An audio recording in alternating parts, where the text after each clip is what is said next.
Hello and welcome to another diary entry of the Andy Warhol diary in the old Razzle Dazzle. This is your pal Mubbo. Today we're going to be looking at Friday, December 31st, 1976. Andy's at a big New Year's Eve party. But before we take a look at that, we just have a couple of housekeeping items. The first one is a PFA, that is a plea for assistance regarding my uncle's murder in 2011. His name was Charles Pancheri and he lived in Elizabeth, New Jersey. Sometime during the night or early morning of October 4th, 2011, a person or persons broke into his home and killed him, leaving him dead on the floor from stab wounds. My uncle was in his 70s and he kept to himself. He had no enemies. To date, there are no leads and the case has gone cold. And if you have any information, no matter how trivial you think it is, please call the Union County Crime Stoppers at 908-654-TIPS. That's 908-654-TIPS. Or go to their website at www.uctip.org, www.uc, that's unioncountytip.org. And I thank you for your cooperation and assistance. Also, if you want to read along with us at home, you can go to this website right here and pull up the virtual version of the diary. You can go to this link right here for the full text, and you're going to look for the date of Friday, December 31st, 1976. So let's get into it. As expected, Andy is attending a New Year's Eve party. This year it was at Kitty Miller's place. Andy worked until 7 p.m. and then went home to change. Now, we've talked about Kitty already. She was an art collector and philanthropist, as you become when you have too much money. Andy also famously remarked that she colors her hair with blue shoe polish. You might remember that from another video. Andy remarked that Fred Hughes, aka Mr. Best Dressed, was at the party. Fred, of course, was Andy's business assistant and publisher of Andy's Interview magazine. Elsie Woodward, Andy's date for this year's party, which was also his date last year, canceled as she stated she was feeling dizzy and she can't fight it because she was so old. She was in her 80s at this time. Elsie Woodward was born in 1882 and married William Woodward, who was a young Harvard-educated VP of Hanover National Bank. William met a younger woman, a showgirl named Anne Eden, who was friends with Truman Capote. Anne started attending horse racing events with William, as horses were his passion, and apparently talked about horses at every waking moment. He tried to keep these meetings with Anne a secret. Anne ended up marrying William and Elsie's son, William Woodward Jr. After that. In 1955, she shot and killed William in their home, believing that he was an intruder. Truman Capote mentioned her in his book Answered Prayers as a very thinly veiled version of herself and talks about the murder in the chapter La Côte Basque, which featured a caddy luncheon attended by socialites at the restaurant. Anne never faced any charges in the shooting. The gun used was loaded with buckshot, which should not have killed him, but the ricochet caused by the enclosed space of the home caused the buckshot to enter William's temple, killing him. What makes this stranger is after the shooting, a man by the name of Paul Wirths was arrested in the area, and he admitted to trying to break into that very residence, but the sound of gunfire scared him away. He was found with other stolen property on him, and he had a prior felony. He was sentenced to a 10 to 20 year sentence and was recommended to be deported back to his home country in Germany. Back at the party, Kitty's house was located at 550 Park Avenue, which is where the New Year's Eve party was held. Also at the party was a princess. We'll get to that in a minute. So this is where her house is, right here, Kitty's house. Very nondescript building, but inside it was a very nicely decorated townhome by the decorator Billy Baldwin, who we'll be talking about in a little while. So also attending the party was Princess Minnie de Beauvau. She was the princess of a tiny village in France called Haroue, Haroue. She's got her own 82-room chateau, which she uses to host events like operas, personally guided tours, and fashion shows. The princess came to the New Year's Eve party with her father, Marc Charles Louis Joseph Marie de Beauvau-Craon, who at one point was the chairman of the La Demeure Historique, an association dedicated to the preservation of historical monuments. He passed away in 1982. Princess Minnie also brought her sister Diane to this party. Diane is she's a bit of a firecracker. Diane was a high society French socialite, and she was the older sister to Princess Minnie. Diane was also an artist and close associate to fashion designer Karl Lagerfeld. And a little bit about Karl. He left an inheritance to his cat after his death in 2019, but the cat, by the name of Choupette, also earns her own money through modeling, and she has her own Instagram page. And here's a little bit more about Diane, and if you'd like to read a lot more about her and her escapades in the socialite world, you can go to this article right here. And a little bit more about Choupette. She makes money through modeling and her Instagram page. At the time of the article I'm reading here, Choupette had at least 2 maids, a personal driver, and a social media manager who wrote down everything Choupette did so that Karl Lagerfeld could read it afterwards. It doesn't look like the page is active anymore, and you can go to this link right here for Choupette and all about her, and her name means sweetie.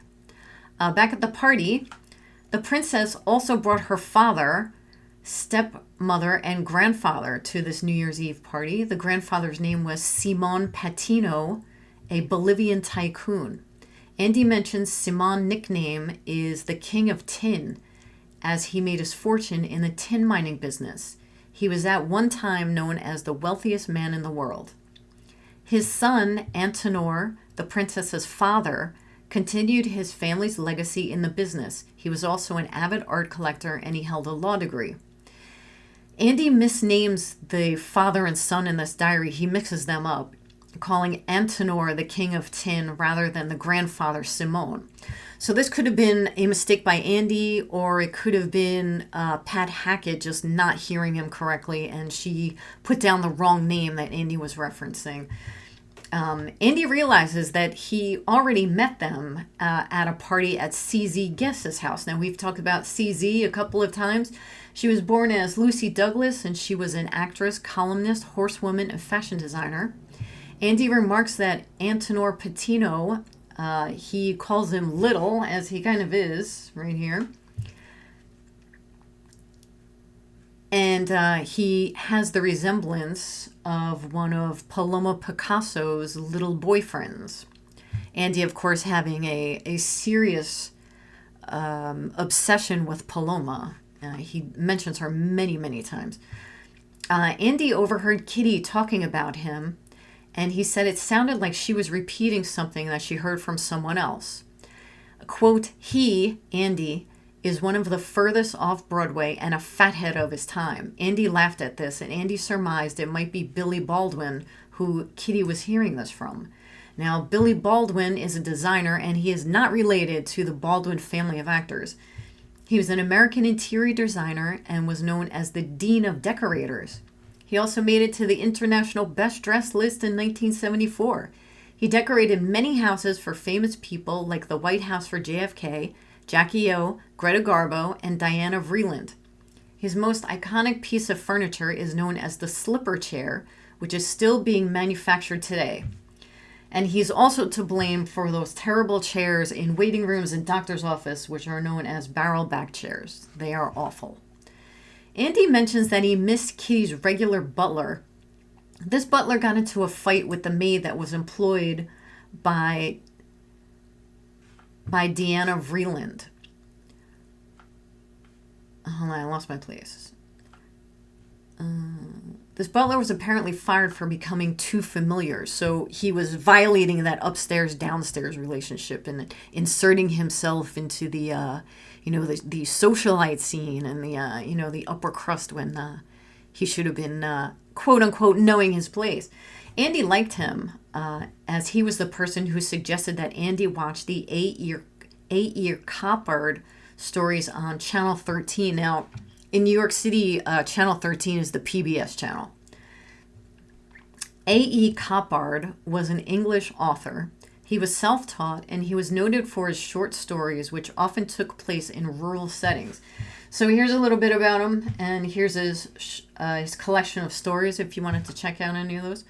The only thing I could find about this fight was that Diane of Vreeland had a French housekeeper and maid named Yvonne, and apparently this was the one who got into some kind of altercation with his butler. This mysterious Yvonne had also once been Gloria Swanson's maid. So this is Diane of Vreeland, the designer, and this is Gloria Swanson. You might have seen her play in the fantastic movie Sunset Boulevard. She played the aging and delusional has-been actress in that film, and she started off in silent films and then was able to make the jump to the talkies in the 1920s. She got her first walk-on part at the age of 15, and then she got a contract for a stock player.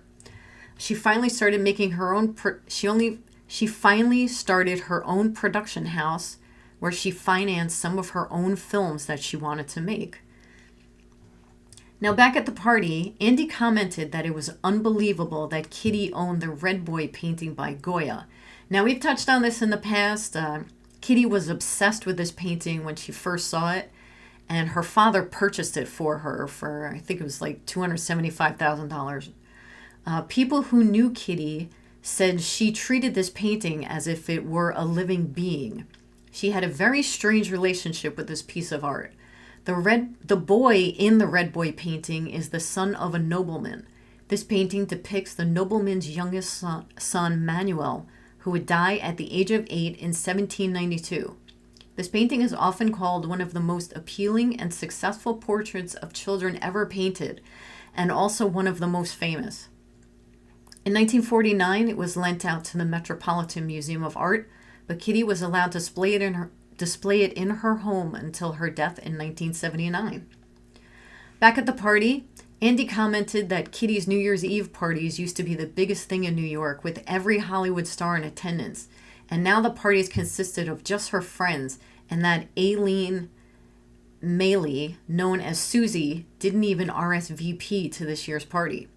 Susie, as she was known, was an American Society columnist, aka a tea spiller, and she was active in journalism for over 50 years. She was also linked to Frank Sinatra for a time before he divorced Mia Farrow in the 1970s.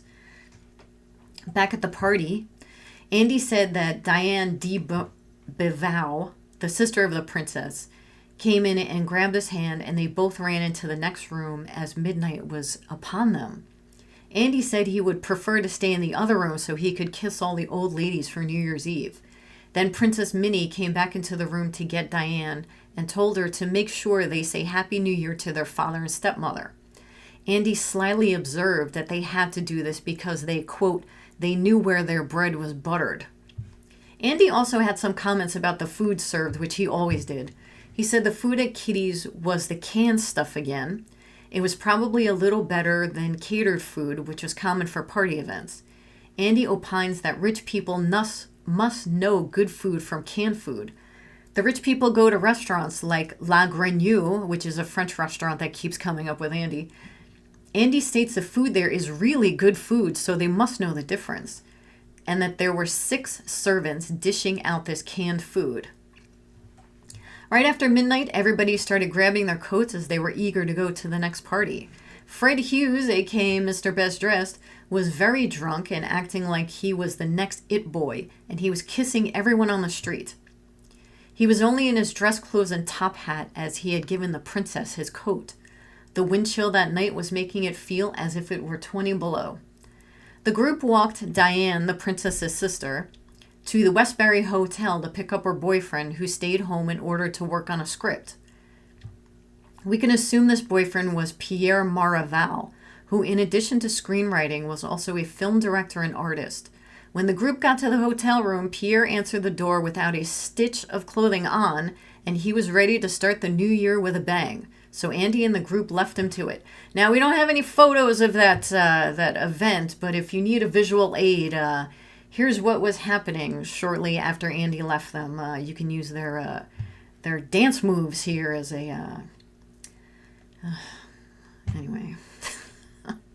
At long last, Andy went home and called Bridget Polk, and Bridget was Andy's off-and-on secretary at the factory office, to wish her a Happy New Year's. Andy also called Pat Hackett, the redactress of this diary, and neither one of them was home yet. So here's Pat with Fred Hughes right here, and this is Bridget. At 6 a.m. that morning, Jed Johnson's twin brother Jay called to talk to Jed. Andy hung up on him as he was drunk. Jay, not Andy. And he called back, and Andy just let the phone ring about 20 times. So this is Jed here. This is Andy's life partner, and this is Jed's twin brother Jay. And that's it for this this fantastic New Year's Eve. I will see you guys in 1977. MUBBO.